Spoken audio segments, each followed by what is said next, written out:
victory so clear. I see my victory so clear. And today, we break through. And today, we break through. And today, we break through. And today, we break through. And today, we break through. And today, we break through. And today, we break through.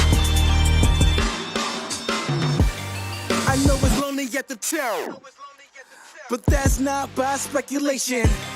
But the position that I got, I climb too high to fall, way too hard to drop. Stop clocks on the speed bag. Every yell under pressure, no jet lag. This is greater than trophies and saluted flags. Titles of fame, the cost is paid. Yay, I carried the cross I made. Deal with the dealer, baby, the hand was played. New level, next stage. Learn to lead it to legend. Now tell me what's my next stage, yeah. I said the champ is here, switch gears. We keeping haters in the rear. At the blood, sweat, and tears, and my goal so near. I see my victory so clear. And today, we break through. And today, we break through. And today, we break through. And today, we break through. And today, we break through. And today, we break through. And today, we break through.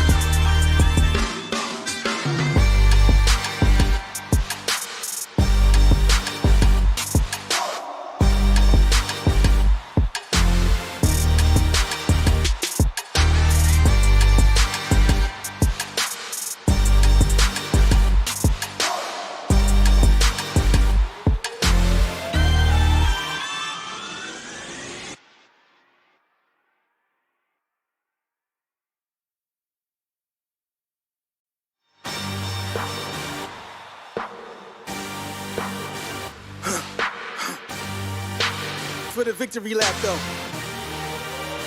Whoa, whoa. They ain't never seen nothing like this before. Lit the room when I came through the front door. Ask me if I stress overcome, what for?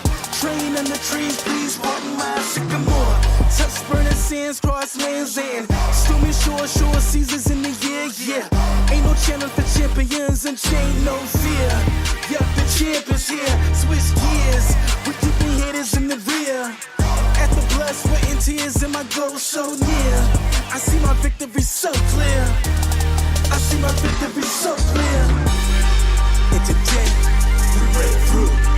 And today, we break through. And today, we break through. And today, we break through. And today, we break through. And today, we break through.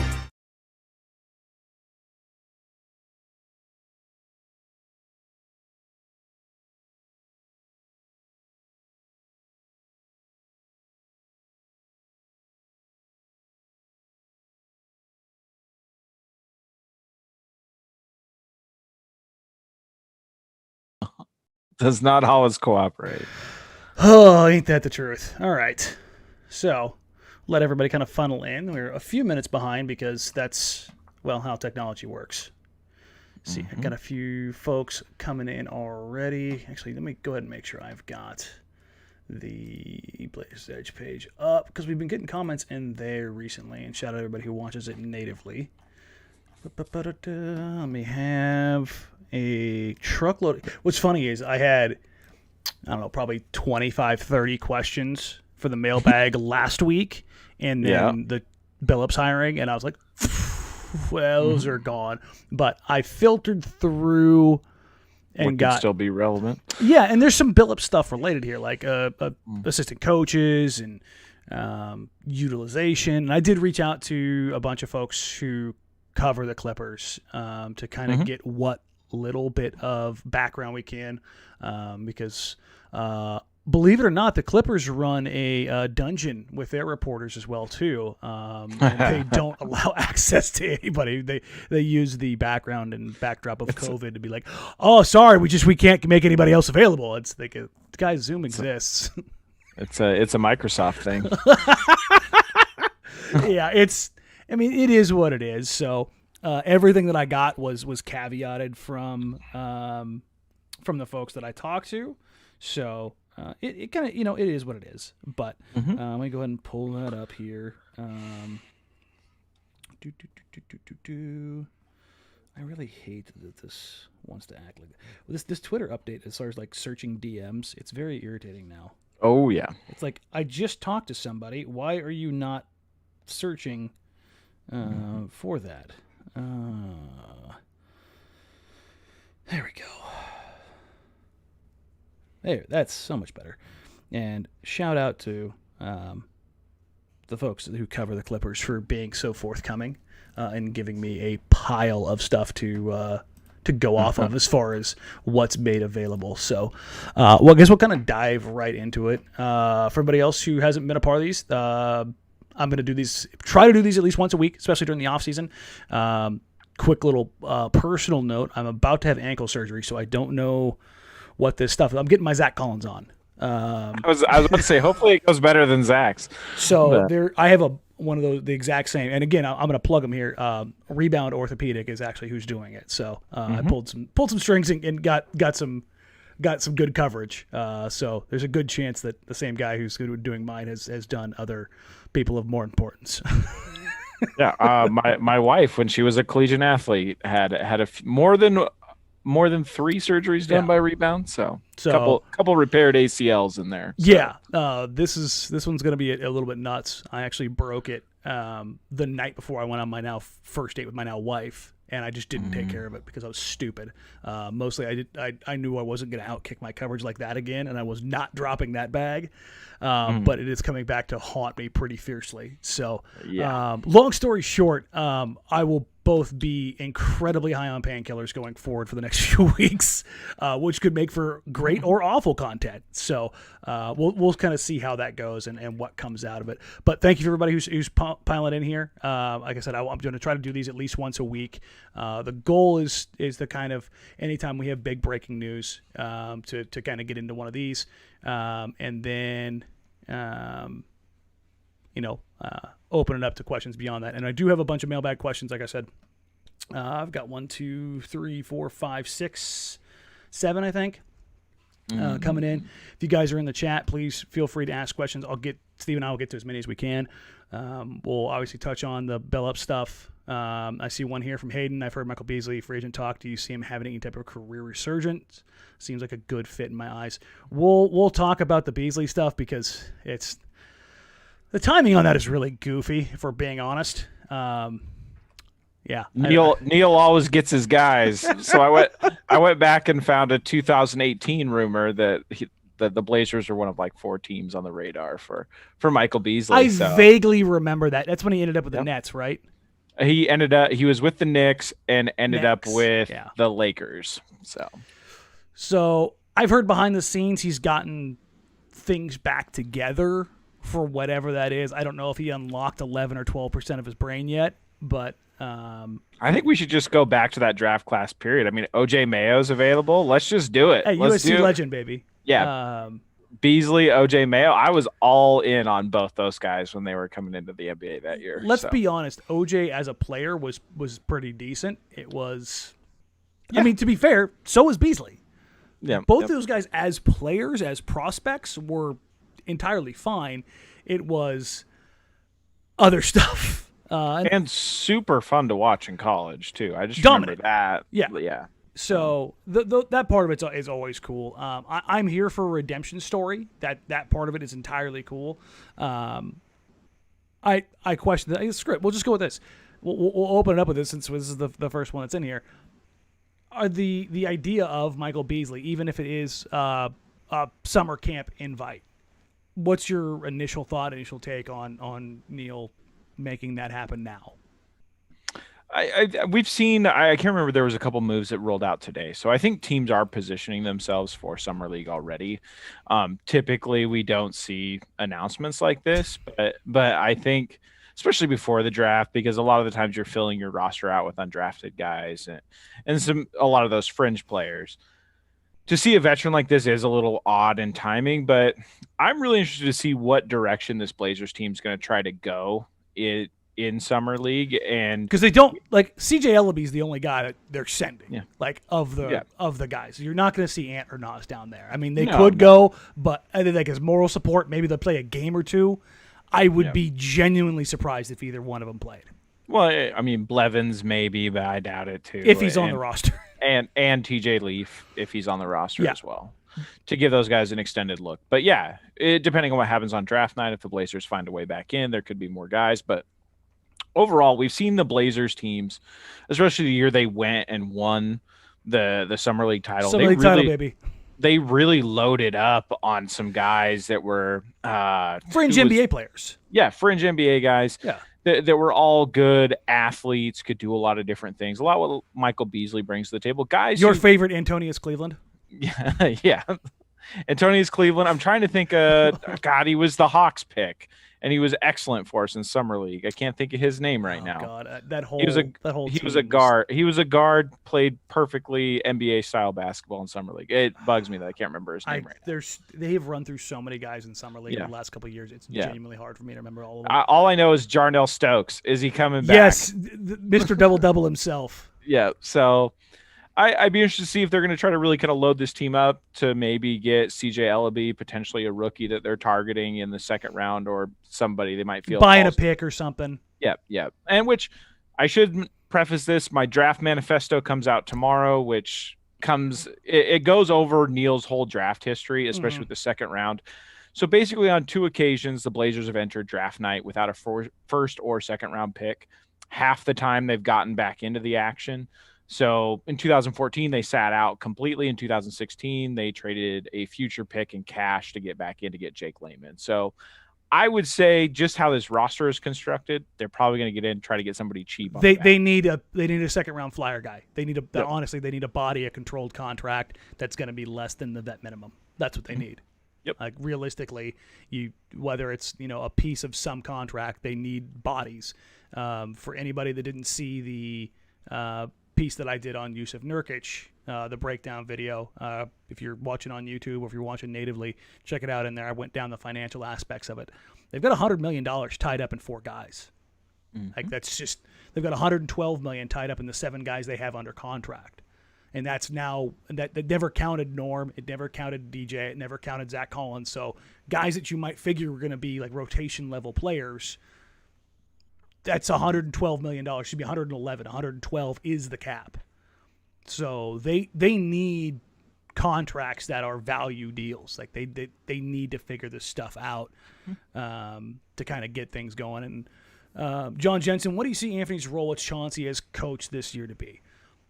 I've talked to Ant a little bit. None of the guys really know what to expect.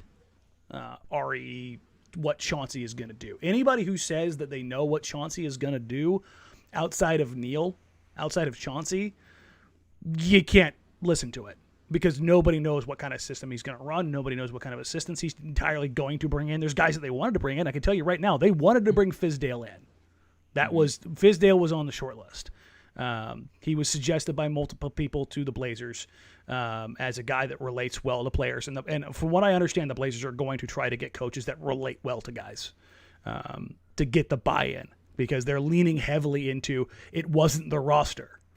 Even if moves are made, if it wasn't the roster and the roster is good, well, then you need to get more out of guys. And to get more out of guys, you need to get the buy-in. I will say this. I would assume that the young guys, i.e. Ant and Nas, are excited about the idea of playing for a new coach. Not necessarily that they had anything against Terry, but that they didn't get in as much value time as they did, especially Ant. Ant's in that year. It's RFA year. It's year 4. It's get paid year.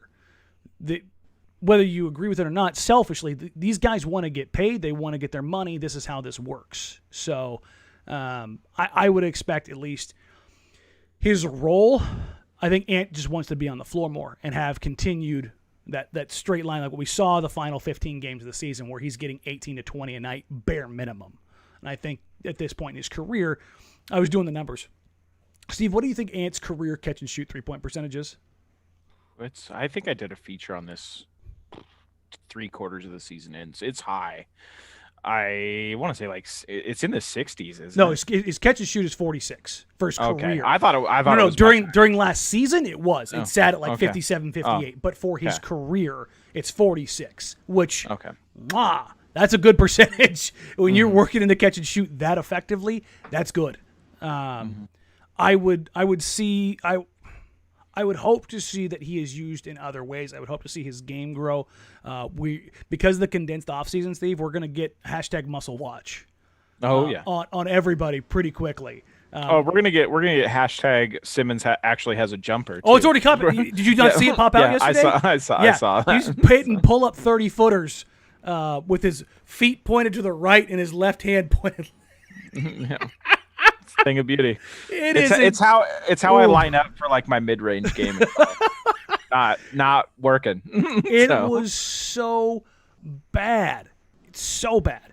Any other thoughts on Anthony and Chauncey and how that whole idea is going to work out? So what I would say is this: there's two things that I would check out if you want an early look. One is I just highlighted a bunch of videos that Billups did during his time with the Clippers where they really let him do a video breakdown every week and talking about aspects of the game. So I highlighted those, some of the stuff he talks about. Now, granted, there's a lot of coach speak in there. Everybody likes to talk about ball movement and buying in, but really when you look at the numbers for the Clippers, I don't know how much it is Ty Lue's system. That's but a lot of it, I think Billups is obviously going to pick up a lot of stuff by osmosis, if not just studying and saying, I'm going to copy this. And then the other thing, too, is Mike Richmond had a really great podcast on the Locked On Blazers. I believe it was the last at Friday's episode. And he really just talked about what it means to buy in. And just to build on some of that, it's offense and defense. Now, typically when we're talking about buying in, we're talking about defense. But with this team, Stotts did kind of get relaxed later in his tenure, and that's when you see guys like Carmelo Anthony, Cantor, CJ McCollum, and Dame at times really getting comfortable in that isolation style. And if they can buy in on offense, it could raise the efficiency for this entire team, create looks for guys like Anthony Simons. It'll be really interesting to see if that actually translates, because certainly Kawhi Leonard and Paul George, from an efficiency standpoint and from a facilitating standpoint, put up record numbers this last year, or career high numbers. And that's the big thing if you're taking it away. And this is what I was told by the folks that I talked to in LA that are around the team or cover the team or work around the guys. And the big thing is Chauncey is or was good at pulling a certain string, getting guys to buy into a particular aspect. And for Paul George, it was being a better playmaker. There was, how do I say this politely? There was very genuine timing in Ramona Shelburne releasing a piece glorifying Chauncey's ability to get Paul George to buy in the day after Chauncey Billups was publicly linked with the Trailblazers job. Draw the lines. It's not hard to kind of figure that part of it out. But in the same token, I have heard from those that have covered the team that's true, that he did relate to the players really well. But I think Ty Lue does that too. And this isn't to throw Chauncey under the bus. It's just that's kind of the point of it. And I don't know what the historical context is here, and I think we're going to see a little bit with Udoka in Boston too. Is when you see a guy come from a very talented staff, you're going to find out how much is that, what spice they're adding to the recipe, because that Clippers staff was loaded. I mean, not only do you have Ty Lue at the front with finals experience, you have Kenny Atkinson, who captained a ship in Brooklyn for a long time. You had, I believe, Larry Drew was on that staff. I think Roy Rogers was on it as well. So a ton of people.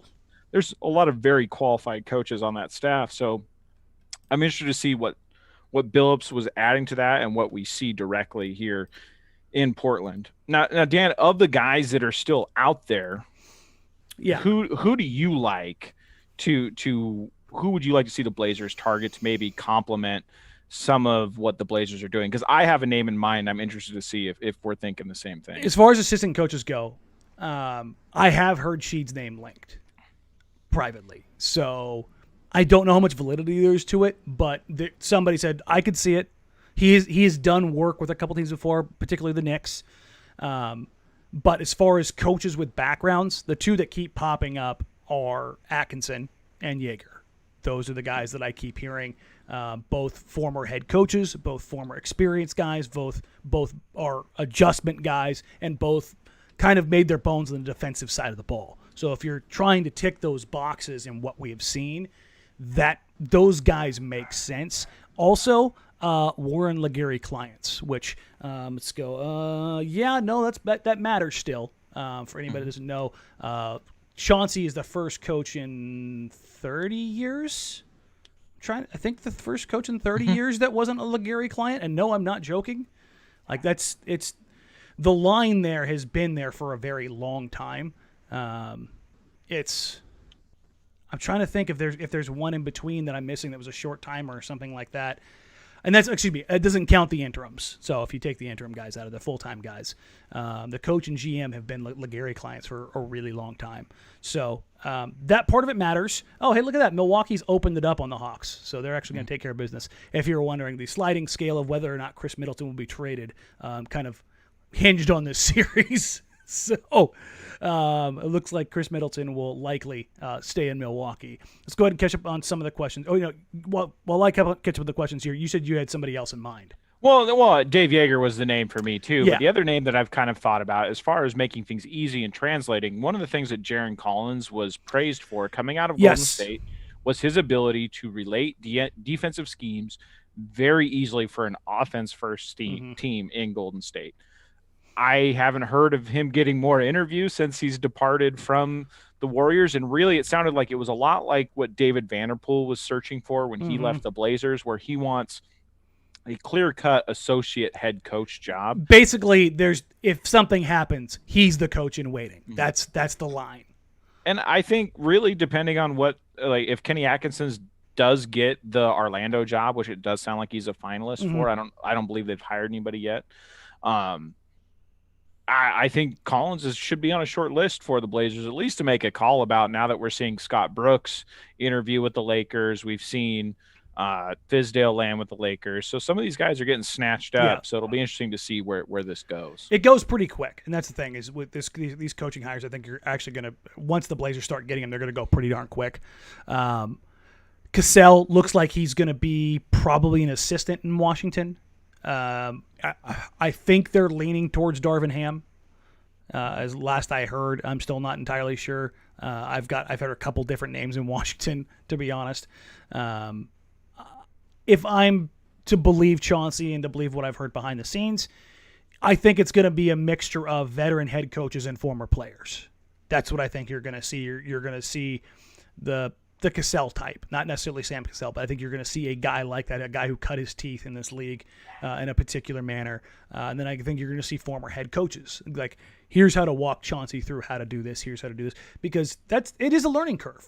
That matters. Like how I'm not going to get into the press conference stuff that much. Just because we've litigated it and beat it up a ton. And I think there's better voices than me and Dan. No offense to Dan. Yeah. But there are people that are much better equipped to talk about that than we are.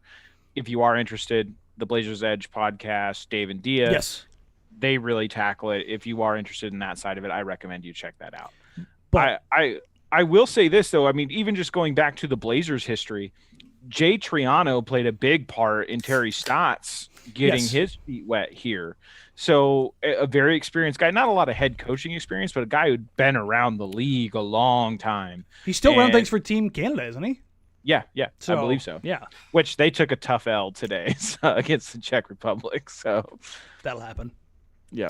But as far as the press conference goes, and I'm not touching on the other stuff, the basketball side of things, I thought when Chauncey was given an opportunity to talk about how he sees things going on the basketball side of things, I thought he acquitted himself well. And again, like, as stupid as that sounds, that stuff matters. How it translates, how the public image of the team, it starts with your head coach and your top players. So as far as that stuff goes, I think he's at least off to a good start in that particular vein. Everything else in that press conference was an abject disaster. But, I mean, it kind of is what it is at this point. Let's go ahead and catch up on these questions here. With the roster we have last year, do you think Billups would run the same starting five? Yeah, I don't think you really have a choice. Norman Powell's not signing a $20 million deal and coming off the bench. CJ McCollum's not coming off the bench. Damian Lillard not coming off the bench. So, yeah, Derek Jones Jr. isn't like magically starting if he comes back. So that's the reality. Let's just keep getting ready to give CJ Ellaby an MVP award. I mean, he's just keeping Norm engaged with beer pong, talking shit to Klay Thompson. I love it. CJ's doing his job. Listen, that's actually why they brought in the former Coug was to just keep the vibes. CJ Ellaby is just about the vibes now. CJ Ellaby arguably having the best postseason offseason of any CJ on the roster. So here we go. Easily, hands down. From Corey, I mean, we're going to get into this stuff, so we might as well get into it now just because it's been ugly. I hope we can cash in on Dame's value sooner than later. For the 7th seed again entering the playoffs, then teams will just wait us out until Dame demands out, and we will get little in return. Let's take this piece by piece. I genuinely believe, and this isn't to scare anybody off, that Neil Olshey has 6 to 8 weeks to figure this the hell out. If they don't get it done this offseason, the reality of Dame actually leaving actually happens next season. And I think that he'd still play hard. It wouldn't be a lame duck Anthony Davis type season. I don't think Dame is built that way.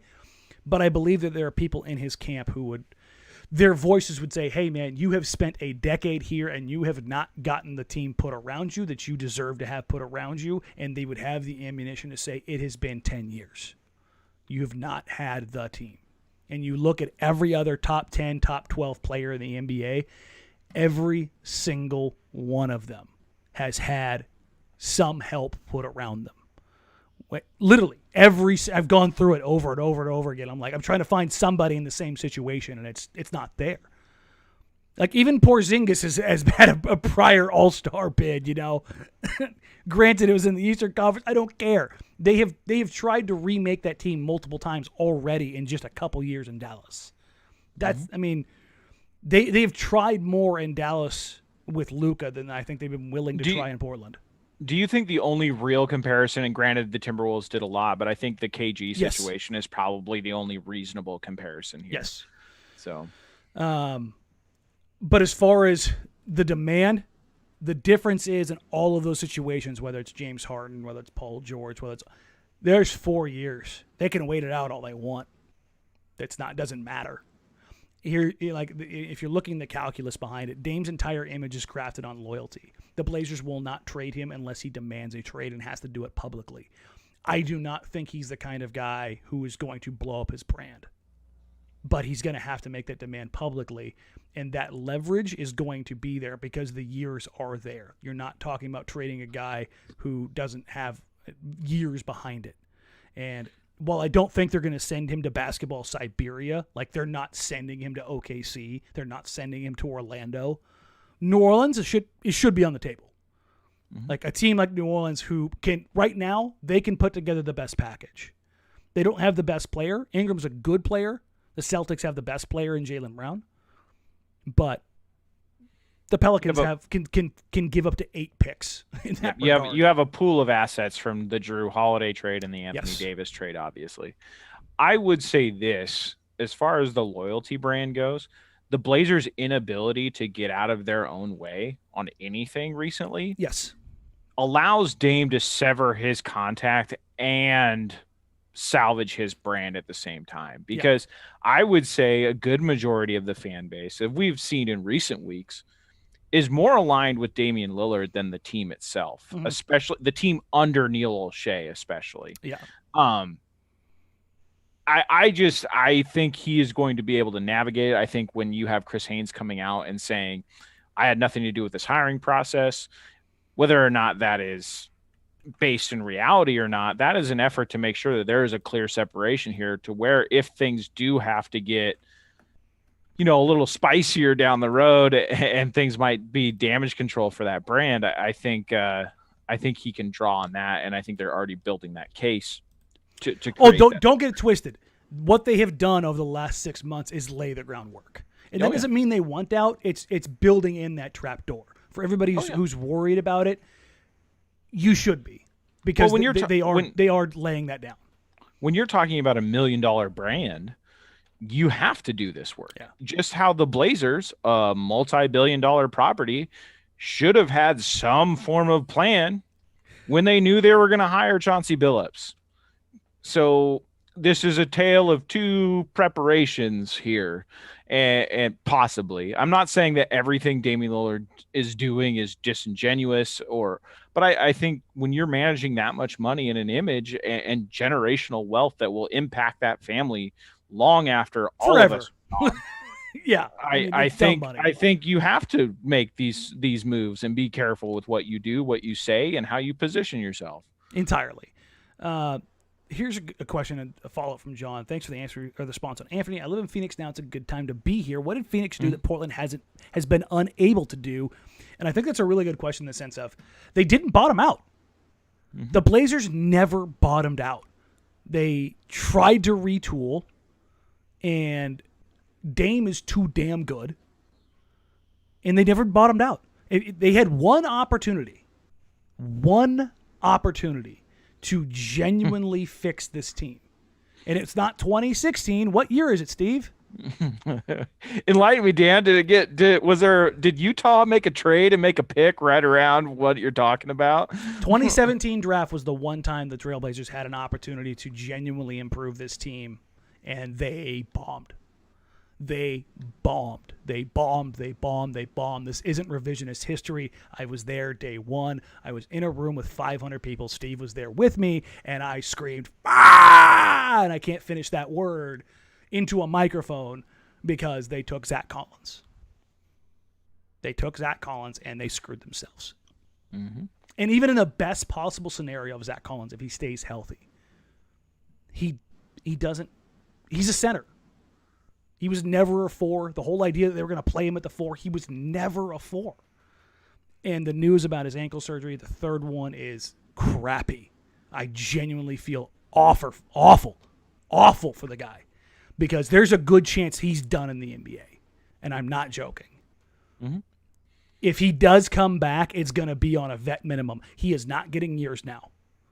Everybody kept asking me, what if Zach comes back for the playoffs? What if Zach comes back for the playoffs? And what did I say over and over, Steve? He should not come back. He absolutely needs to get himself right because for him to make money, he has to be healthy.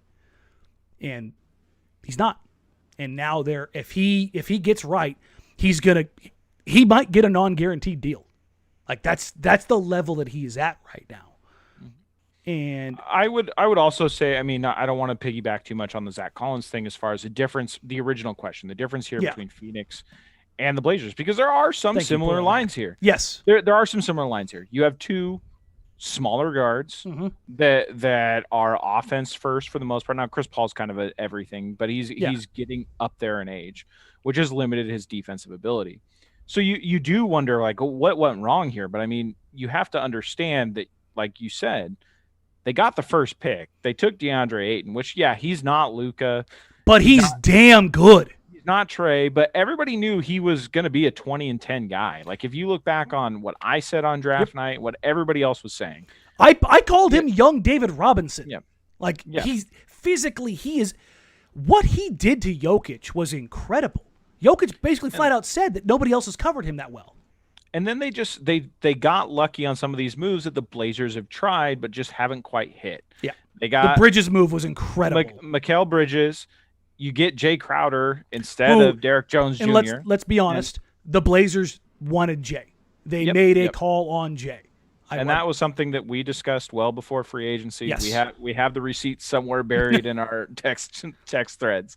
So they hit there. They also got the right coach for the right moment. Monty Williams is incredibly good. And then also they empowered James Jones to really do his job, and ownership got out of its own way for a lot of the first time in existence. Robert Sarver got the hell out of the way. And it paid off. Yeah. And you had a guy with goodwill that was there. They stopped the silly attempts to get these big guys like I mean, the LaMarcus Aldridge thing is a perfect example. They locked Tyson Chandler up into this ridiculous contract thinking that was going to bait LaMarcus Aldridge into coming to Phoenix, and that's the exact wrong way to go about things, is to limit all your flexibility. Tyson loved it. And which props to him to getting paid, but they learned from their mistakes. They made the right hires. They took a risk on the Chris Paul thing. And that was not a popular move, as Sam Quinn at CBS is finding out. And you look at that deal now in hindsight, they didn't give up anything in that deal. Nope. And to be clear, Chris Paul had to want to go to Phoenix because OKC, Sam Presti, and the reason why they are the organization who they are is that Presti has great relationships with players. And he is amenable to making it make sense for players. When the Paul George stuff happened, he did what he could, and he said, I need to get something from LA, though. And the Clippers knew that because Presti's reputation precedes him, and he got what he needed. And because they got all those assets, he could be a bit more amenable with Chris Paul because they got the pick to take on Chris Paul to send Russ to Houston. But all of this is to say, oh, shut up, Brendan Slaughter. I see you down there, man. All of this is to say that Phoenix bottomed out. That's the thing. Portland's one close dip, the one time that they got back in the lottery, they blew it. And it wasn't like, as much as I loved Donovan Mitchell and I wanted him, that was the pie in the sky. To be honest, the guy that I wanted more than anybody in that draft was Jonathan Isaac, but I knew that there was no opportunity for them to make it into the top 8. If Isaac fell to 9-10, I thought maybe they can move up there.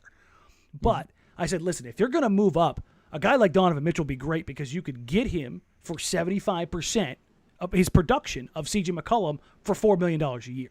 And that's what has allowed Phoenix to be good, is that DeAndre Ayton they could get Jay Crowder. They could get Chris Paul. They could get Dario Saric. They could get Torrey Craig. They could get all these dudes to fill up because Mikal Bridges and DeAndre Ayton are on rookie deals. Now, they are going to get paid. DeAndre is going to get damn near max money. He has been so good in the playoffs, he is going to get money. But Phoenix doesn't care. Portland they never bottomed out when they got that close. They screwed up the pick. And hell, had they kept their picks, had they kept 15 and 20, and they had gone OG Collins, there's so many variations. Hell, there's a good chance if they stay where they are, Collins is there. I know what the teams behind Portland were thinking that night. I talked to the ones that took bigs. Miami might have taken Zach Collins, and then, oh darn, Bam Adebayo's there for Portland. OG Anunoby's there for you. John Collins is there for you. There are so many guys that night that could have gotten it wrong, and it was a disaster. And they've been trying to play catch-up for 4 years on top of the 2016 contracts. Well, I mean, outside of the 2017 draft, you also have a rare thing that rebuilding teams typically have in 2016, where you have an abundance of cap space. And they bungled that. And they absolutely bungled that. So they compounded 2 costly off seasons on top of each other, and leading into Lillard's prime. And that has lasting effects. That's your window to put the team that Lillard needs around him, and then you're playing catch up the rest of the way. You're playing on the fringes. You're sacrificing assets, chasing what you should have done correct the first time. And here's the thing. I want to, before everybody gets mad about everything that Portland has done wrong over the years, I don't disagree with giving up 2 first-round picks for Covington. Do you? No, not at all. It would have been criminal to hang on to all your first-round picks when Dame's in his prime. Yes, and Cove did his job. The guys in front of him did not. That's what happened. Cove was still number 1 in deflections, number 6 in steals. Like, he was number 1 in blocks for wing or big wings. Like, he did not only on the counting stats but in the team scheme. He was still very, very good. The 2-3 guys in front of him were awful. For anybody who says I cut Dame slack, this was Dame's worst defensive year outside of his rookie season. Like that, I don't know anybody who works in basketball who would argue otherwise. It was tough. It was 2015-16 James Harden-esque. he took plays off, and I get it. The offensive burden was so high, but that's just the reality. Let's get back to some of the questions here. This is from Cody O. Media keeps saying that Dame going to the Olympics is for him to be recruited from here. I believe in Dame. Maybe he can recruit people here. Yes, both. Both things are happening. Draymond Green is amenable to playing in Portland. I've heard that from multiple sources. I think Kevin Love is too. Listen, if Love gets bought out and he replaces Carmelo as the vet min buyout guy on the redemption tour, I would love to have Kevin Love come off the bench. If Kevin Love is your backup 5, cool, count me in. Because you get the combination of Carmelo Anthony and a Cantor, right? You get a great rebounder, a great screen setter. You also get premier shot making from the perimeter. But you also get the added bonus of having an unbelievable passer, which Melo and Cantor are 2 of the worst of at their positions. If you got Kevin Love on a buyout, you would not see me frustrated about that in any way at all. Like, is there any world where you're like, no, Kevin Love is a buyout candidate? No. And when you want to talk about guy like what we talked about earlier is when you're talking about guys who have bought into systems before, Kevin Love played the Chris Bosh role. 2 guys on the all-time list of buying in when they're in their star curve. And he's made his money. Yep. So I know Kevin wants to come back out here. So that's something to watch for. They aren't trading CJ for him. It's going to be as a buyout. That's the only way he comes here.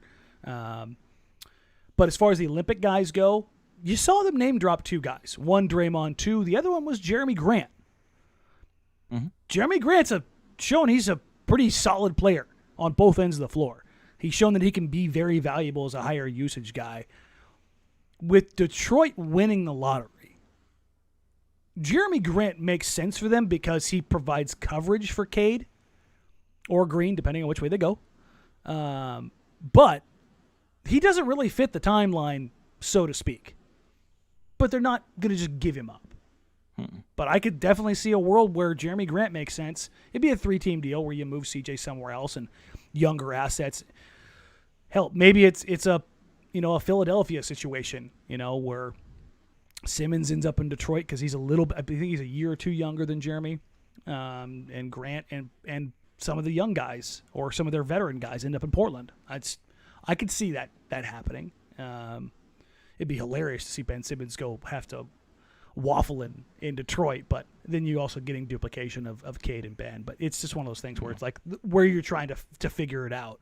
I would love to see Jeremy Grant next to Robert Covington on the same defense. I mean, that's a lot of length, right? I mean, that's when you're looking at that, you're just like, yeah, I could definitely work with that. I just saw something pop up and I missed it for whatever reason. My chat's not updating. Both. Oh, there we go. Both chats are now live. Thank God. I saw Nibble in here. It said, "Let's bifurcate." But the Olympics are a good place to recruit. Like this for the first time, this is going to be before free agency, when all this stuff is going to kind of make sense. I would also say that this is one of the worst times to be sending Damian Lillard into that type of atmosphere, considering. Oh, everybody's going to be in his ear. So yeah, which that could work both ways. If everybody's in his ear, he could he could take a very firm stance of we're not talking about this. But I mean, it is a 2-way street. Yeah, I think picking at the scab of someone being upset works both ways. Like I think 100%. If things go a little differently, Bradley Beal is the clear target in Tokyo. But now I would say Dame is right up there. I would say with the guys that they're going to be talking to. When I look at this, it could definitely backfire. And let's be honest, Dame appearing in Los Angeles at a WNBA game, they know what they're doing, guys. You're talking about 2 of the best branding individuals in not just the NBA, but all professional sports. LeBron and Dame showing up together publicly was not just, oh, hey, I'm in town. If you believe that, I have a lot of bridges to sell you. They got a real great movie coming out that they need to make sure everybody's engaged for. Yeah, exactly. So there's plenty of stuff there to chew on. We kind of hit on this, but we can kind of circle back to it real quick from Jason Herring. Who do you see as a Billups assistants for PDX?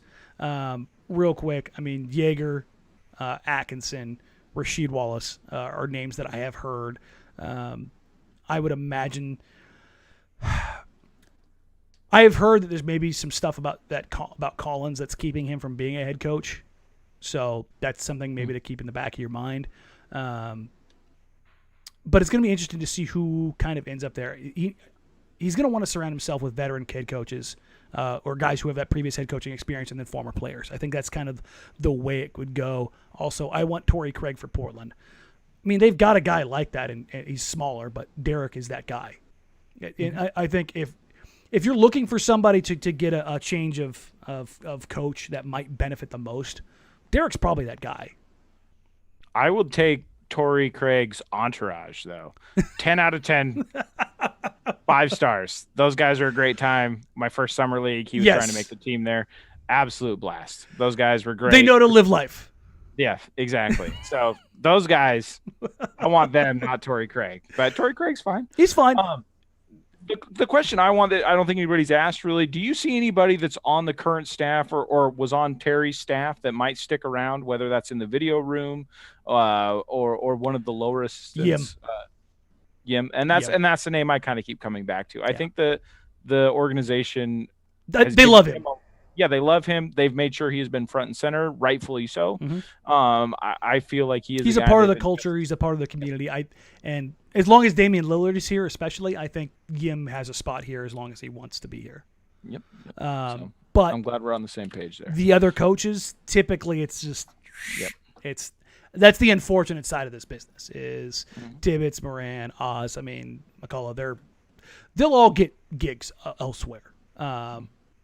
It's kind of funny. They're running out of places for Terry right now if he wants to be a head coach, but also if Terry wants to go chill again with Rick Carlisle in Indiana, where he's from. I could definitely see Terry going back and chilling with Rick. Terry, just go fishing with Mike Barrett all summer and on all. Listen, man, that's what you should do. Terry was making like $7 million a year. He's doing okay. So I think if he wants to go crazy, he can. Get some book tips from your old boss, George Carl, and let's get it all out there, bud. Oh, God. The last 2 years especially, I would love. What was it? It was Furious George, so we could have like Terry's tirade. There we go. Tell all of the Blazers. 2 years. Get all the alliteration imaginable. Yeah, man. This is from Corey's. What's your plan if you're Olshey to try to save your job every single pick for Cat? They don't have enough picks. I'll be honest. They don't. Like, Cat is unless Cat just went full nuclear, which we've seen more than a couple players do in Minnesota. But I mean, listen, I don't know many people that are happy with Olshey, both as a PR professional or as a roster builder. Or as a human being. Yeah. So I would imagine at this point in time, they're definitely on thin ice. If they decided to go a different way, Dennis Lindsey's out there. Like that's certainly a name I would. I mean, yes, he's the guy that drafted Donovan Mitchell, so I think he's a pretty decent evaluator of talent. Also found Rudy Gobert deep in the draft, so not too bad. CJ's the only move lasted of any kind left. Will Olshey move him? I'll let you go. Because I've said a million things on this over the last. I don't know if I've ever heard your take on this, 6 Dan. years. Yeah, I don't know. I think there has been some discussion, especially of how they've rolled Billups out, and how even before Billups in the postseason press conference, they are saying the right things to where if it doesn't happen, they will act like this was always the plan. I believe for the first time there might actually be smoke and fire to the CJ McCollum trade talk, just because he is the most obvious piece to move if you're going to be trying to either, one, go after an equal level of talent or maybe somewhere that needs a scenery change, or also the idea I've more wrap my head around is a couple pieces that might not be better talent-wise, but might fit better next to Damian Lillard in the current roster. But I think one of the selling points for Billups has been, look what he did with Kawhi and Paul George, which those players are not similar in size or playing style to what Damian Lillard and CJ McCollum bring. But offensively, you could say, we want to see what Billups can do with these two guys. But I would hope that if the Blazers are going to get serious about changing this roster, it is the CJ McCollum trade. What's your most likely spicy CJ McCollum trade?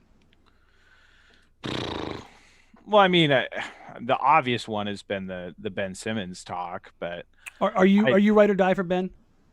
I'm not. I would I would love Brandon Ingram for a CJ McCollum type package, which you would need to throw more in there, but like we discussed earlier, the Pelicans have so many picks right now. Are they really trying to be like Oklahoma City?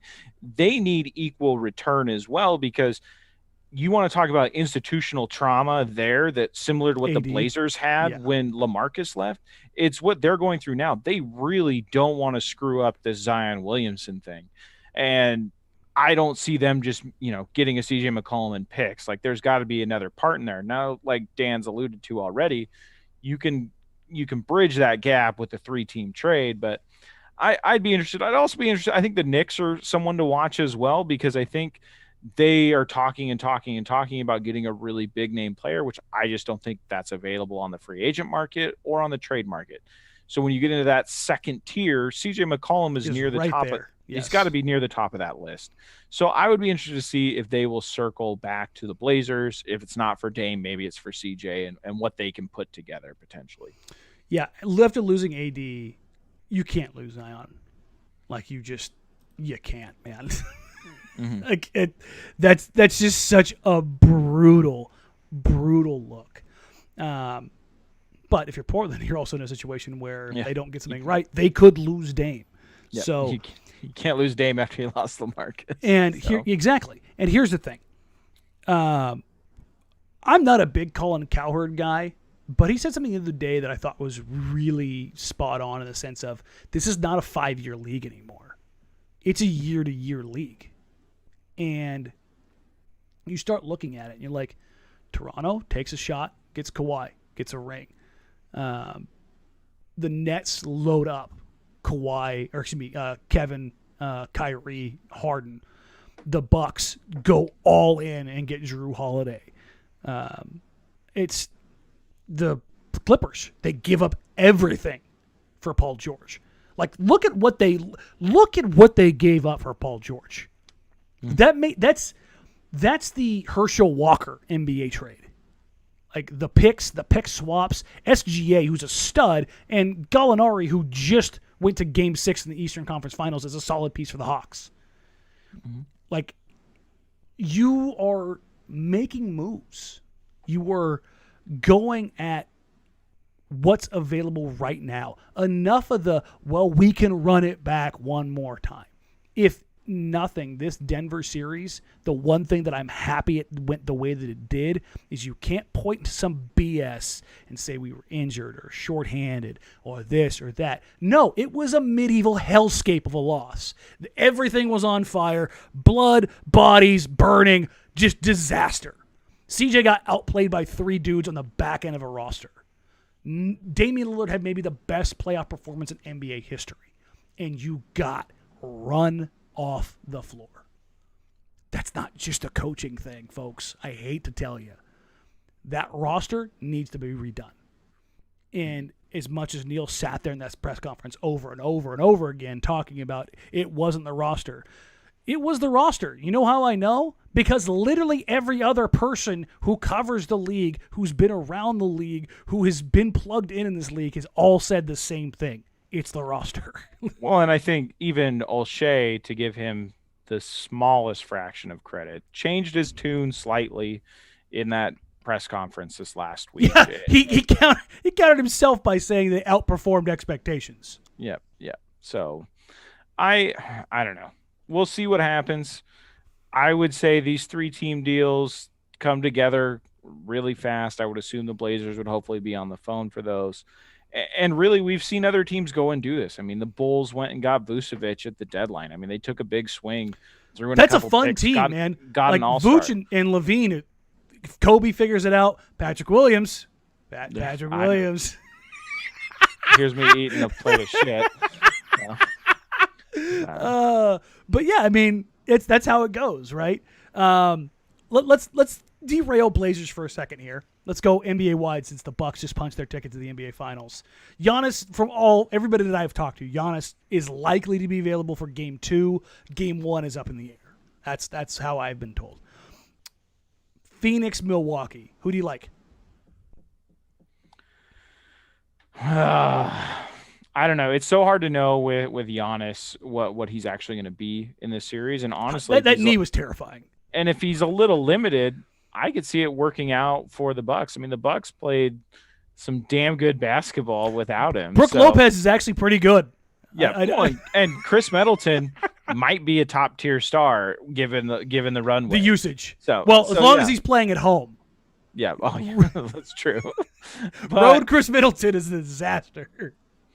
I just think this all kind of seems like it all fell in line for the Suns this year. It's fallen in line for Chris Paul, and it would be incredibly cruel from the basketball gods to and Monty Williams and get Chris and Monty both there, and then deprive them of getting past the finish line. I think Devin Booker is a bad dude. Yes, and I think he is. I think he's what CJ thinks he is, and he is arrived, and this moment is his, and I think he is going to have a huge series. So I think I'm going to take the Suns in this finals. I tell you what, Book's got a lot of work to do because he's going to deal with probably Jrue or Chris all series long, and that is going to be a test. Bridges is probably going to take the assignment on Middleton. I don't know. Are they going to put Chris on Jrue? That's a lot to ask of Chris. One of those guys is going to have to take Jrue. I think you probably look to hide Book on the Pat Connaughtons of the world. That's probably what you hope to do in this series. Jay Crowder is going to have his hands full. I can imagine DeAndre is going to have some time spent on Giannis.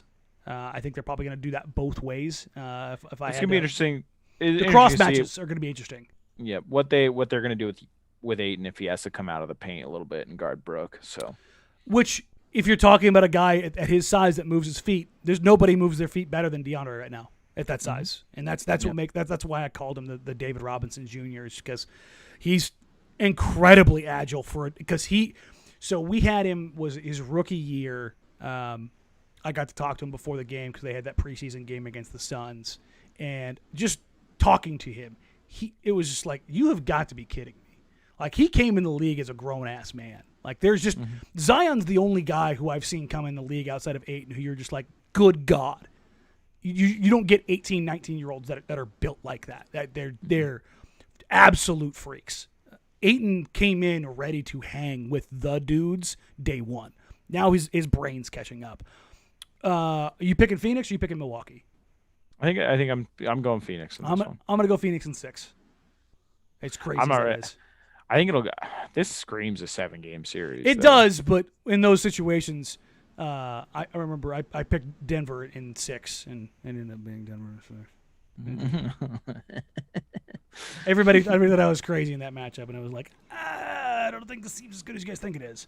Let's go back to the Blazers. Colin Pettit, thank you for everybody for getting these questions in. I haven't even got a chance to get to the mailbag yet because you guys have put some great questions in here. What would Nurk's value be in the trade market? A vet and a late first, a young guy. Conveniently enough, there's a video that I did last week on the breakdown talking about exactly this. I'll give it away after plugging it. But if you want to see the actual breakdown of it, I have talked to about a dozen folks around the league that work in front offices and probably as many or more media folks in different markets. Nurk actually has pretty decent value. It's just about getting him to the right team.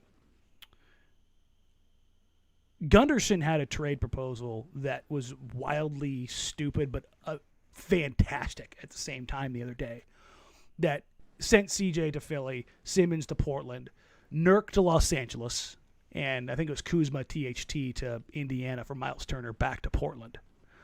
And the Lakers want to get a no-doubt 5 because AD doesn't want to play the 5, and they need somebody to play 82 games and absorb the minutes. I'm not saying Nurk can play 82, but he can keep Anthony Davis from having to play 70-plus games at center because both those guys have got injury histories. But they need somebody to eat minutes. And if Portland was going to go crazy, that's kind of what you're looking at. So if you're saying Nurk gets you essentially Miles Turner, I'd say that you're talking about a young, in-prime type-ish player. Not a top-tier guy, but a good player. So you're not talking about C.J. McCollum where you're like, you got to kind of squint. Not only that, Nurk works as it expiring. So for teams that want that, they also have to wonder if that would all kind of pan out. When you're looking at Nurk and how he fits in this team going forward, where do you see? Do you see him getting a new deal here?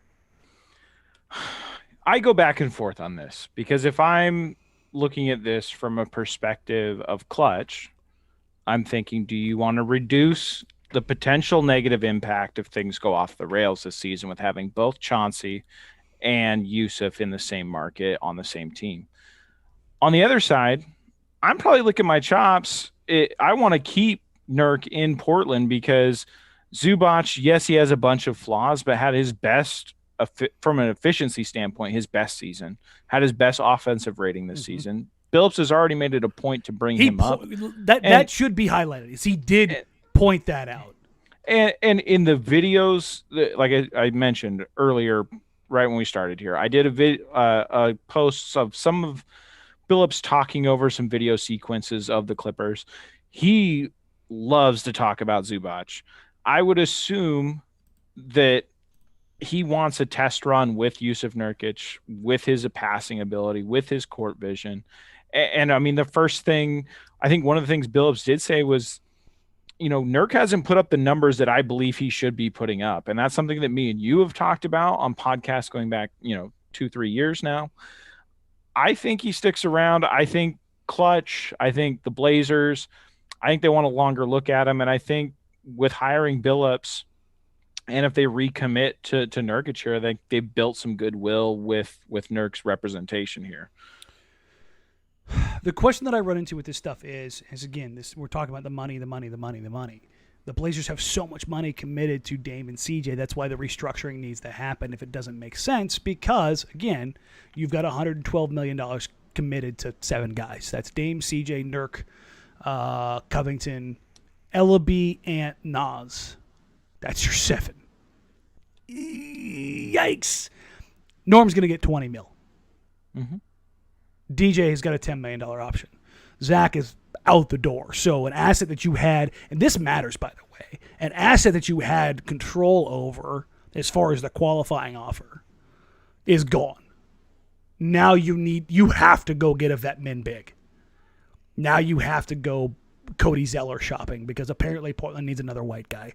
Their quota's so only so much. Hey, I'm a Daniel Tice guy myself. So. Look, I don't think you could get him for the vet min. Yeah, maybe. He's right there. I mean, I can dream. We've always wanted Dwayne Dedmon too, so it might be finally. Listen, I would be about that too. Jeff Kramer, if THT and Kuzma gets Turner out of Indy, wouldn't the Lakers just make the deals away and stay away from Nurk? There's one hint there, who is Nurk represented by. That's clutch, and that's why that line has been drawn. As far as straight fit, I think they would want probably Miles in that regard because of the floor spacing aspect. But that's kind of where we're at in that regard. Again, the Lakers have looked at traditional centers since this setup has been there. I mean, you had especially Dwight Howard, playmaking centers is what they want. Yeah. Well, and then even this year, they really tried to get Drummond to work, and it just did not. And shocking. Yeah, exactly. But. Rip Blazers. We had Moses Brown. Stotts wouldn't play him.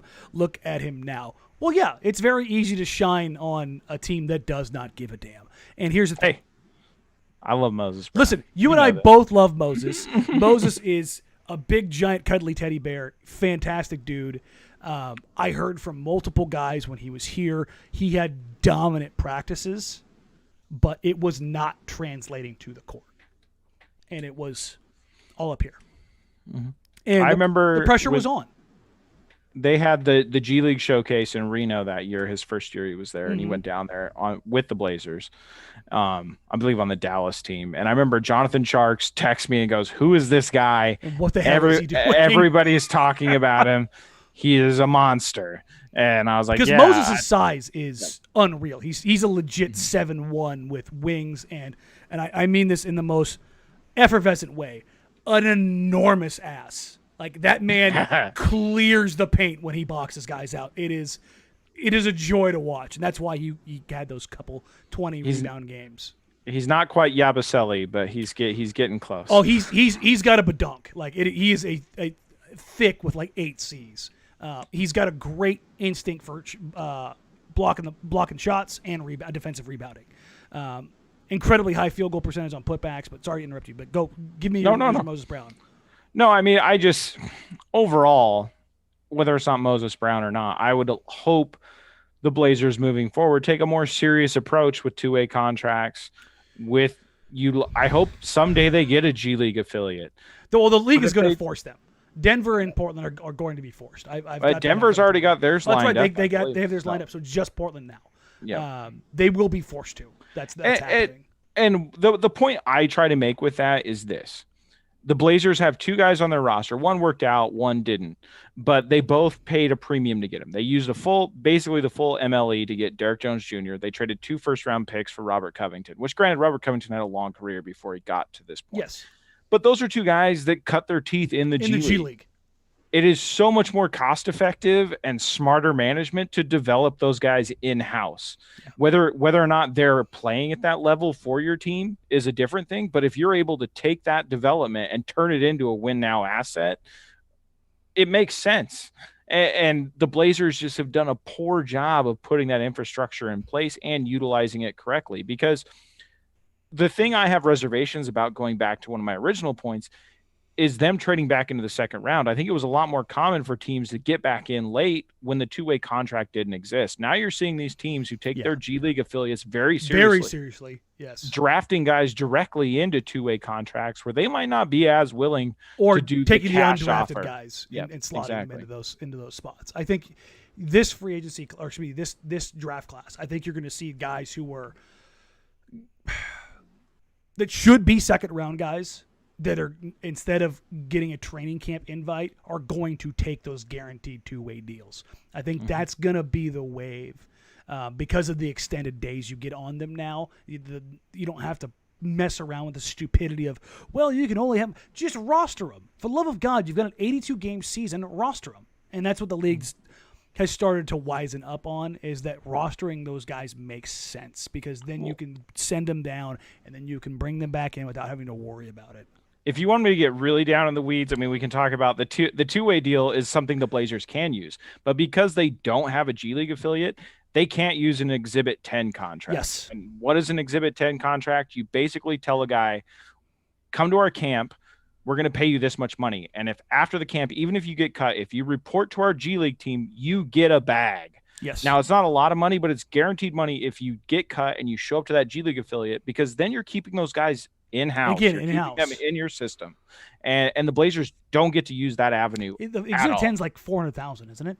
Yeah, it's a decent chunk of money. It's not money you want to run away from any way at all. Get a little bit of back and forth on Moses Brown here, but it's not necessarily about Moses. It's about the idea and maximizing your assets and your output and your ability to do stuff, in which Portland has not been great in that regard, which for a team that fancies itself, and listen, I'll say my piece about Neil Olshey here. He has missed horribly in free agency. It's been very bad. He's had really 2 successful trades. The Covington one, that's the one, there's no caveats, there's no nothing. It's a trade I think you make. He's a player that made sense, that fits Damian Lillard's prime, that fit a need, and he gave it what he needed to get. I have zero issues with that. I think Cov was exactly as advertised. He stumbled into Yusuf Nurkic. He got a first-round pick for Mason Plumlee and got a body, and it turned into Yusuf Nurkic. I don't give him a ton of credit in that regard. But where I will give him credit, I don't think there's been a team in the league and a scouting staff in the league that has done better with second-round picks over the last 9 years. If you look at everybody, they have gotten – listen, if you get a capable player in the second round, that is a win by every measure. It is not even close. The fact that Jake Layman, who's a rotation player, Pat Connaughton, Alan Crabb, Gary Trent Jr., like, you go down, Will Barton. Like, the list is dumb. Like, they have done incredibly well in the second round.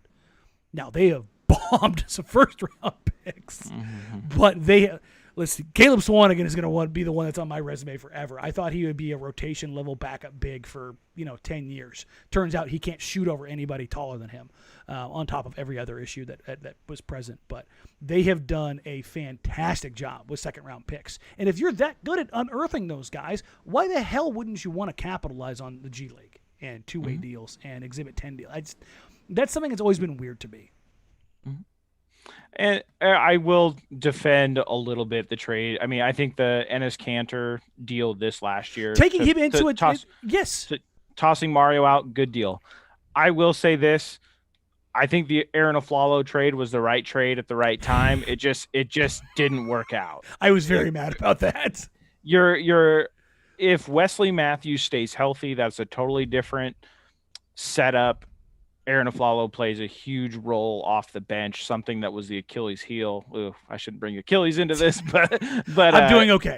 The problem with that roster was the depth. I mean, you were only 1 or 2 years removed from having Sasha Pavlovic being your best guy off the bench. And this is great from Nibble. Blazers are great at stepping over dollars to pick up dimes. They are. Neil Olshey's entire tenure outside of Damian Lillard has been operating on the periphery. Like Robin Lopez, for what did they give up? A second round in cash, I think is what they did for that. And that was like a protected top 55 pick. They gave up the pick alone to get Harkless out of Orlando, which is the least thing you could. It's the basketball trade equivalent of a used ball rack. They have done really well on the edges. Well, and I mean, even you're talking a year removed from a guy being picked in the top 5 of an NBA draft, and you gave up the rights to Papalicka now and a second round pick to get Thomas Robinson. Now, granted, it didn't work out, but that's a hell of a trade. Yes, I mean, you're trying to. Olshey and his staff have been really good on a redraft, and that Harry Giles is the guy the Blazers had targeted. Like he was like. If Justin Jackson somehow becomes available again, not only will Steve be thrilled, it will be him coming through Portland would just tie everything off because everybody that they looked at in that draft is somehow been tangentially linked to Portland, including TJ Leaf, another guy that they looked at in that draft in 2017. They have basically had, I think, half of the 10 through 20 picks come through their roster. And none of the guys that really mattered. Festus Ezeli's playing basketball again. Larry Sanders could be healthy with this new change in stance on marijuana use. I mean, let's go. Let's get this real weird team assembled. There was a question that popped up in here I thought that was actually really good. Where did it go? Jason Herring. Will Jody Allen Vulcan spend into the cap luxury tax the next 2 years to maximize Lillard's prime and keep him in Portland? Yes. She has already shown that willingness. How they balance that this year is going to be really interesting because if they hit that line after this season, what are they hitting, Steve? The repeater. And that is cost prohibitive.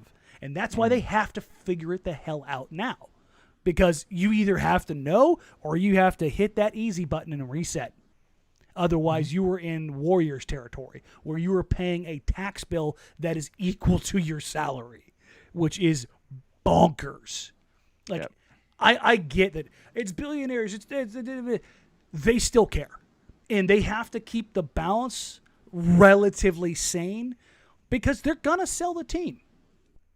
Like, for everybody, like Larry Ellison has been pre-approved by the league, the founder of Oracle. There's a good chance that if the Blazers get sold, he's the first in line.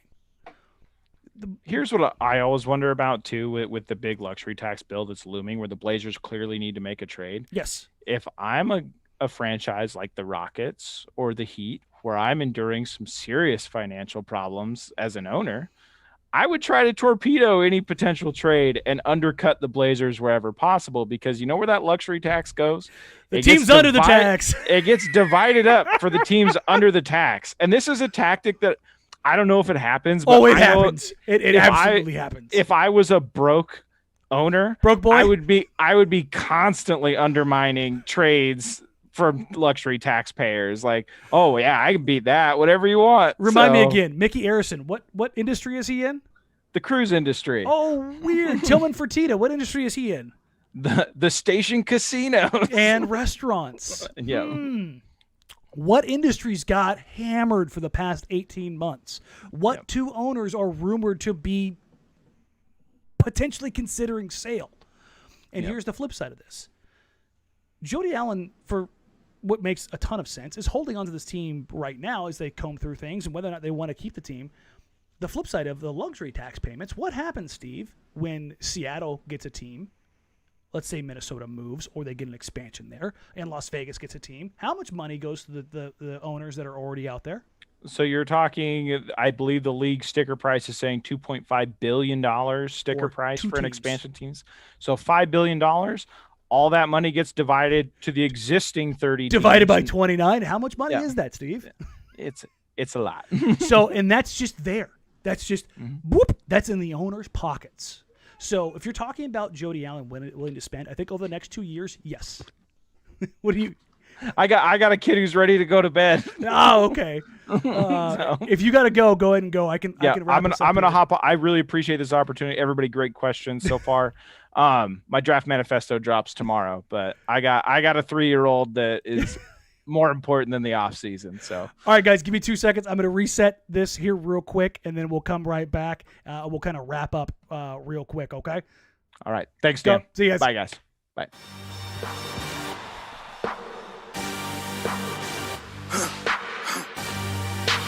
For the victory lap, though.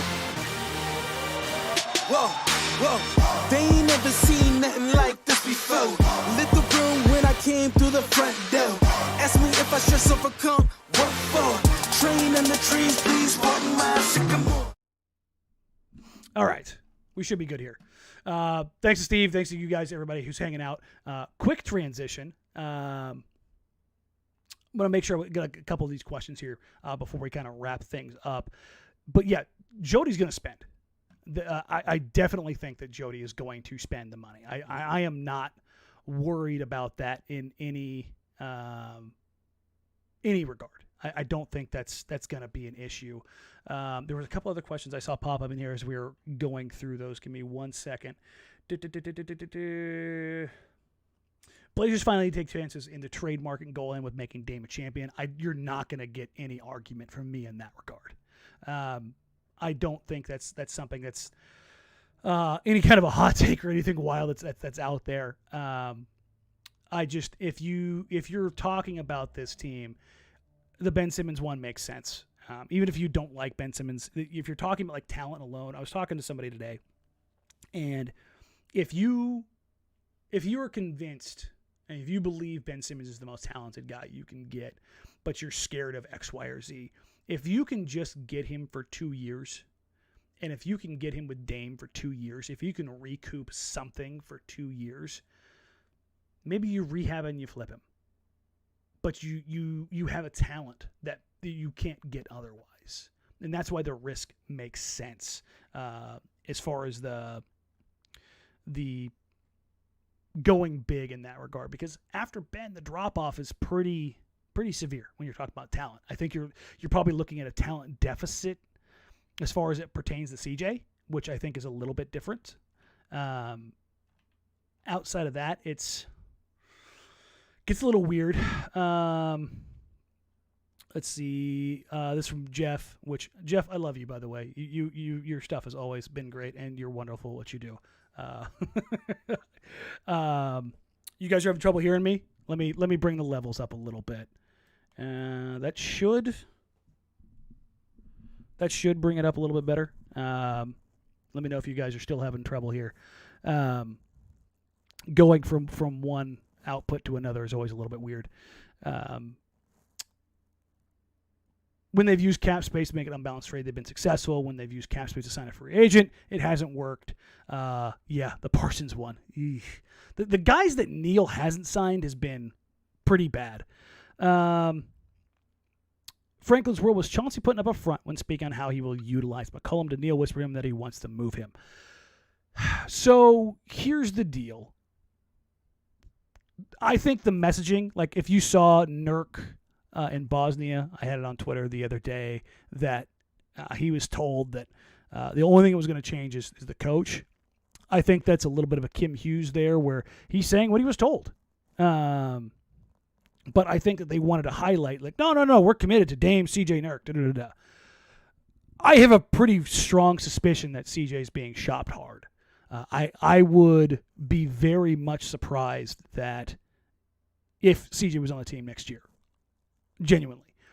And for anybody who's just getting here, and this isn't to like put the fear of God in you basketball, Damian Lillard wise, if they don't make a move in the next 6 to 8 weeks, this offseason, I don't think it's going to matter after that. I think you've kind of you're going to put the writing on the wall, and the likelihood of Damian Lillard leaving Portland starts to become a reality next year if you don't get it done this offseason.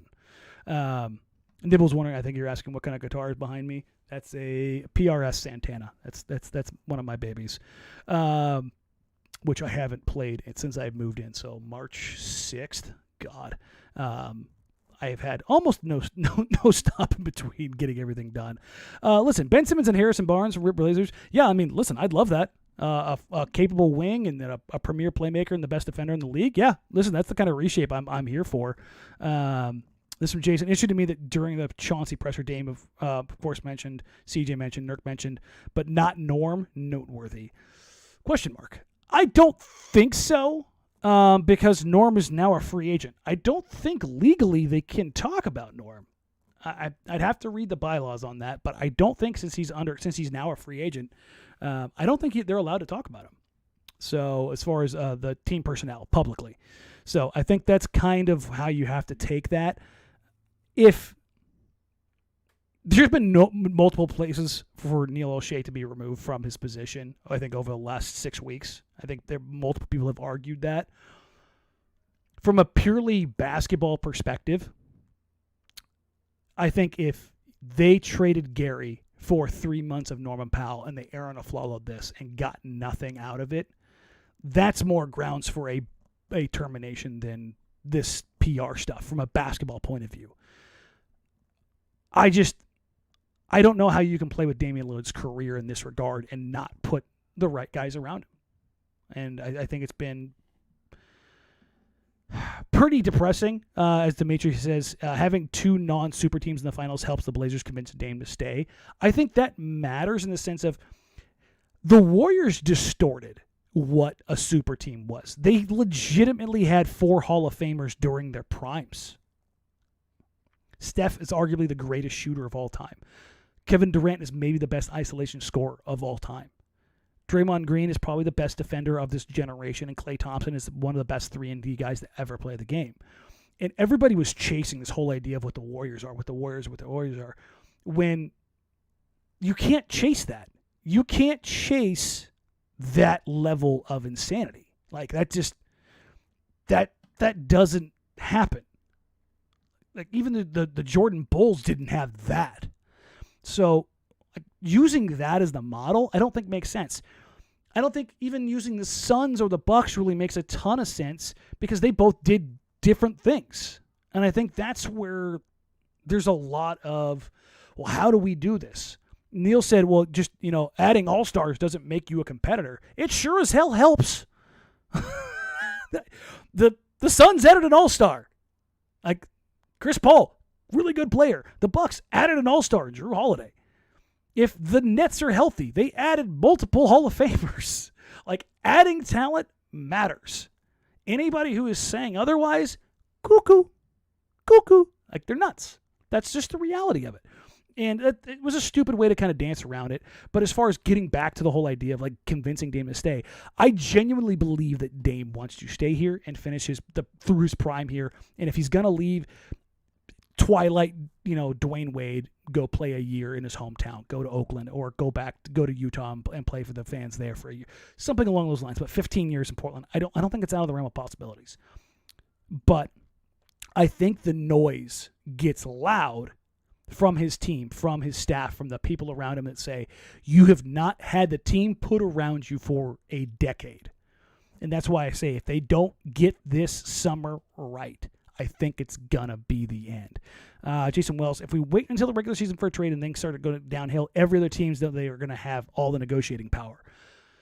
Not with Damian Lillard, because he's got 3 more years after this season on his contract. They still have the leverage in that regard. So I wouldn't be worried about that a ton. And no, there's not a ton of teams, Lessery, I'm sorry, I don't know how to say your name, that have cap space. The Knicks are that team. And by God, the poo-poo platter that national media keep talking about. Well, the Knicks have R.J. Barrett. I don't give a damn about lesser SGA. Like, I don't care. Barrett's an okay player. I don't think he's ever going to be an all-star in his career, like even in the East, which is getting better. Let's be honest. So if that's on offer, I don't care. Be like, oh, Mitchell Robinson, well, Obi Toppin and Kevin. I'm like, it doesn't matter.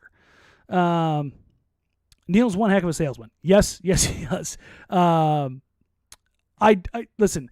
I don't think the Grizzlies or the Hornets are looking at guards. They want some floor spacing, but I don't think they're looking at a norm type player, Jason. I think the Knicks are. The Knicks, I think, are your biggest threat for Norman Powell. The Hornets are going to spend stupid money on a center. They're going to go sign like Andre Drummond, who Jordan Brand. Andre's Jordan Brand, for anybody who didn't catch the subtlety. They're going to do something ridiculous in that regard. From Dimitri, do you think the Blazers try to do everything they can to start a season with a great team, or whatever happens? I genuinely think they are going to shop the living bejesus out of CJ McCollum and take the best offer. I think you have to. Jeff, you said about 8 teams are going to have more than MLE, so MLE is going to be a little under, 10? That's like 9.7, I think. Correct me if I'm wrong. That's not a ton as far as teams that are. Here's the other part of this. They have that money and are in the market for an in-prime 2-guard. If you look around the league right now, everybody's fighting for wings and bigs. There's so many damn good guards in the league right now. That's honestly, and this is probably like sacrilege, that's what makes it hard to, when you're talking about trading Damian Lillard next season. Like, you've got Luka, you've got Trey, you've got Ja, you've got Mitchell. Like, there's so many stupidly good guards in the league right now that it's like, it's at a prime.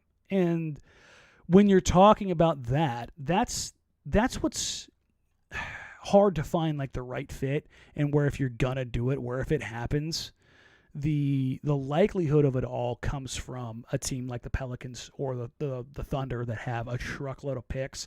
The Pelicans could include a Brandon Ingram. The Celtics could include the best blue chip in Jaylen Brown. But between now and then, it's a lifetime in the NBA and who could and couldn't become available. And here's the thing. And I think we'll kind of wrap it up here because we're bumping up on an hour and a half. And thank you, everybody that's coming by. Please like, rate, review, subscribe, do all that kind of stuff when it comes out on the podcast form. If you're here on YouTube or if you're watching natively, please subscribe. I'm not going to beg you to turn on your notifications or anything like that, but get the subs count up so I can start monetizing this, so I can start putting more time into it.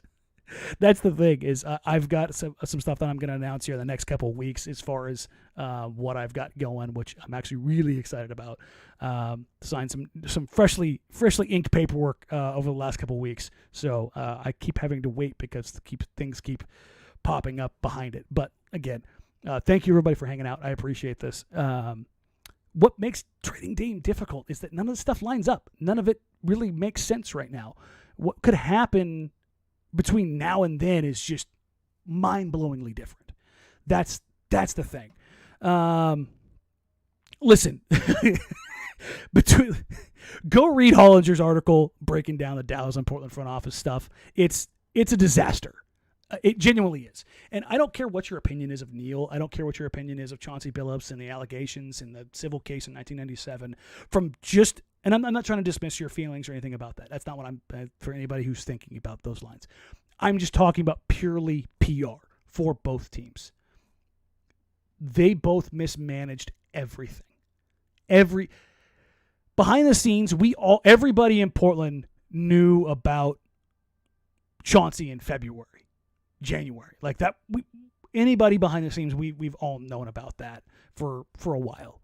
Chauncey was always the guy. Like, if you look at how Neil operates, it's always one of his guys. Whether it's a player, whether it's a coach, it doesn't matter. It's always one of his guys. So it's not a big deal. Is it possible to post on BH a little bit sooner? So the big thing for me is I'm trying to work out the schedule with this stuff. For anybody late to the stream, I'm having ankle surgery. I'm going to be down for a couple weeks, so planning's kind of goofy right now. This was kind of an impromptu one. I will get to the point where I have a schedule. It's going to be at least once a week. So right now the podcast gets recorded Sunday night and posts on Monday. I want to do the live show, I think, on Thursdays, but with so much breaking news and the time in between the press conference and now and everything else, I wanted to take tonight because I've got to do some stuff again tomorrow for the podcast to kind of bring it all together. I think Thursday night is probably the night that I'm going to start doing these. If anybody has suggestions, I'm open to it. But yeah, I will have them pre-planned, and the goal is throughout the summer to have it once a week, whether it's long form like this where it's an hour and a half or a half hour. But I this is the kind of stuff that I love to do. Yeah, I know I don't need an ankle to do this. The problem is the copious amounts of painkillers I'm going to be on, which, I mean, some people might enjoy. I might go off the rails even more and talk about things that I'm not supposed to. So, and in that regard, that's not a scary thing. It's the whole idea of the behind-the-scenes stuff that never comes out. But again, thank you guys. No, please don't thank me. I love doing this, like especially the back and forth, the Q&A stuff, the live stuff. I like doing the mailbag. It's fun, but having the interaction, like seeing where stuff goes. Like I came in here, I still have like 8 questions from the mailbag I haven't even got to, and we're an hour and a half in. I can do this for hours, which is why when I do radio stuff, I'm thrilled because this is a blast. But yeah, I'll try to post the stuff going forward. I'm ranting a little bit right now, but shocker, I know. As we progress, we've got everything that kind of lines up because of the condensed off season. We've got the Olympics and you've got free agency. Boom. It is there. It is on us quick. So over the next couple weeks, as stuff starts to pop up behind the scenes, as we start hearing negotiations and discussions that kind of take place, I think that's when I may do an impromptu one like this, where I announced it on Twitter, I think yesterday. Again, that's the easiest way. That's the place I'm most active is on Twitter. If you want, I have a Facebook page where I post everything too, and I'll probably post a schedule there. I'll probably post it on Twitter and then update it in the bio or something along those lines.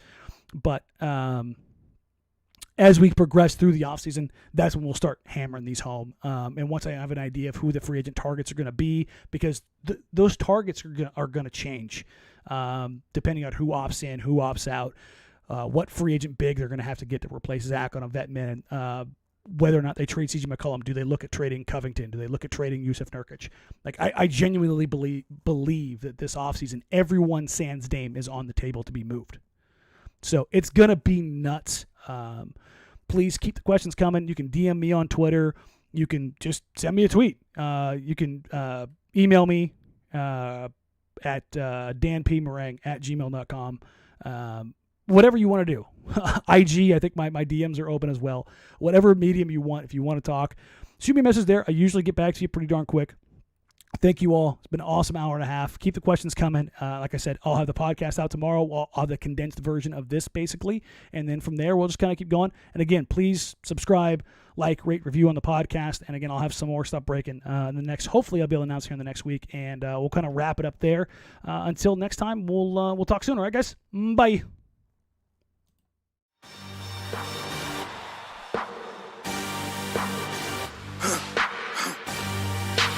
For the victory lap, though. Whoa, whoa.